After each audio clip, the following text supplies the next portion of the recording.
नमस्कार बच्चों, आज हम वितान का अध्याय 3 आलो अंधियारी, जिसको लिखा है बेबी हालदार ने, इसका अध्ययन करेंगे।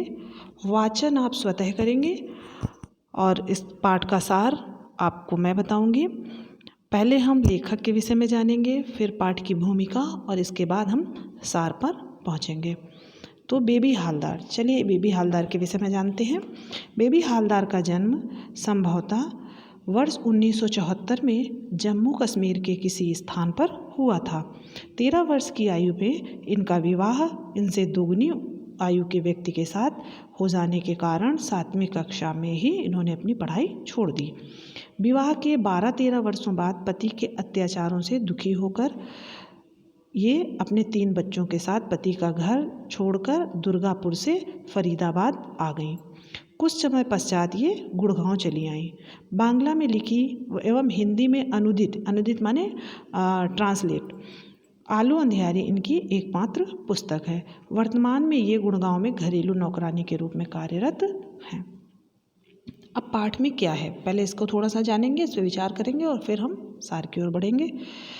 एक घरेलू नौकरानी के रूप में कार्यरत बेबी हालदार ने आत्मकथा आलो अंधियारी के माध्यम से लेखन के क्षेत्र में एक ऐसी यात्रा प्रारंभ की जो ना तो पहाड़ों की है, ना समुद्र तट की और ना ही स्टडी रूम की, बल्कि यथार्थ की आंच से तपते उस रेगिस्तानी जीवन की है जिसमें नायिका और लेखिका बेबी हालदार 13 वर्ष की आयु में विवाहित होकर जीवन की सबसे संवेदनशील उम्र में ही अपने पति के 3 बच्चों की माँ बन जाती हैं।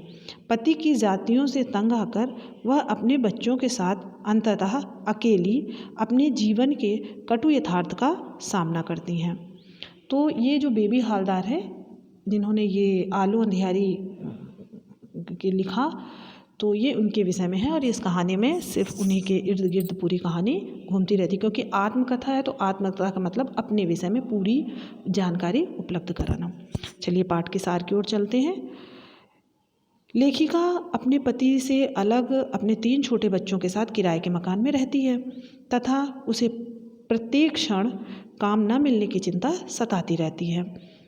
यदि उसे काम ना मिला तो वह अपने बच्चों का पालन पोषण कैसे करेगी। इसी चिंता में वह एक घर से दूसरे घर काम खोजने के लिए भटकती रहती है।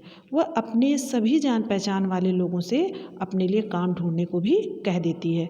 उसे यह भी चिंता रहती है कि अगर 1 महीना बीत गया तो वो घर का किराया कैसे देगी और उसे इससे कम किराए का भी कोई घर नहीं मिलेगा।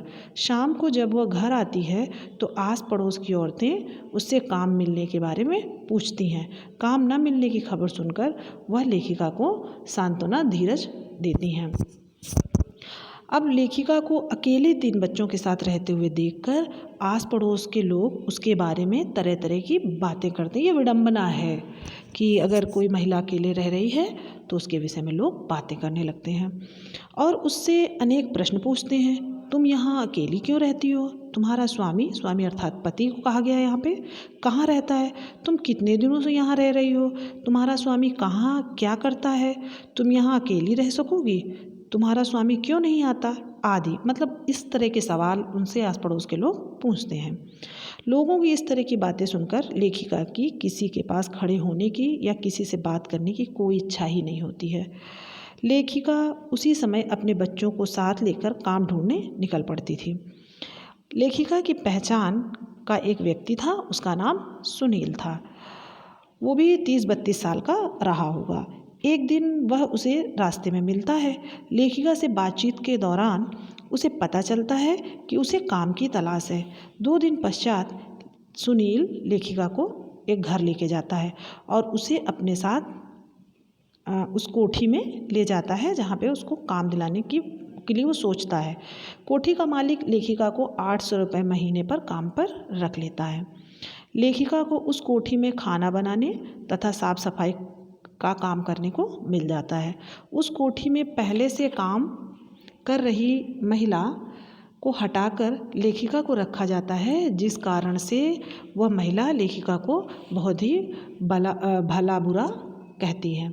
लेखिका उस घर में प्रतिदिन सुबह आती और दोपहर तक सारा काम खत्म करके वापस चली जाती।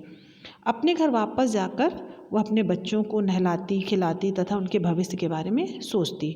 जिस मकान में वह रहती थी उसका किराया अधिक था, जिस कारण वह अन्य दूसरी जगह पर भी काम ढूंढना चाहती थी। लेखिका जिस घर में रहती थी उस घर का किराया अधिक होना तथा वहाँ के लोगों की तरह तरह की बातों से भी वो तंग आ चुकी थी, इसलिए वह नया घर ढूंढने के लिए प्रयासरत थी। बहुत ढूंढने पर उसे एक नया घर मिल जाता है। इस घर का जो किराया है वो 500 रुपये था, परंतु शौचालय जो था वो थोड़ा दूर था, तो इसके कारण उसे कई तरह की परेशानियों का सामना करना पड़ता था।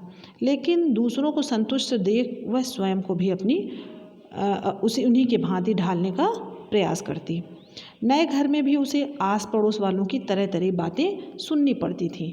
मैंने पहले भी बताया कि ये समाज की विडंबना है कि दूसरों के विषय में लोग ज़्यादा जानने के लिए उत्सुक रहते हैं। इधर लेखिका कोठी मालिक जो जहाँ काम करती थी उनके जो मालिक थे वो बहुत सज्जन व्यक्ति थे। लेखिका की घर के सभी कामों में निपुणता देखकर घर के सभी सदस्य बहुत अचंभित होते। उसके परिश्रमी स्वभाव को देखकर कोठी मालिक को उसके विशेष रूप से आत्मीयता हो जाती।